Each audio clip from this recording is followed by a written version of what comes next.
بسم اللہ الرحمن الرحیم، الصلاۃ والسلام علیہ رسول اللہ وعلی آلہ وصحبہ یا حبیب اللہ۔ تکبیرت تشریق یہ کیا ہے؟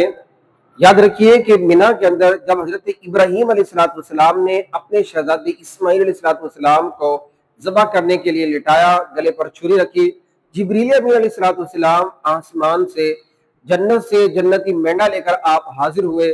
حضرت جبریل امین نے جب حضرت ابراہیم علیہ السلام کو بیٹے کی گلے پر چھری چلاتے ہوئے دیکھا، آپ نے اوپر سے پکارا اللہ اکبر اللہ اکبر۔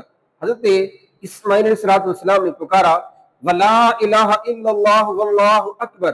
حضرت ابراہیم علیہ السلام نے پکارا واللہ اللہ اکبر وللہ الحمد۔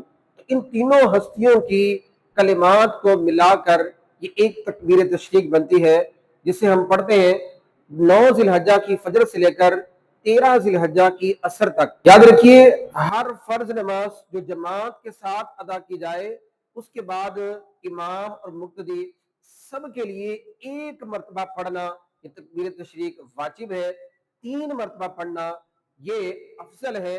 لہذا ہر نماز کے بعد جب 9 ذی الحجہ کی فجر آئے گی 13 ذی الحجہ تک یہ پڑھی جائے گی، آپ بھی پڑھیے گا۔ اللہ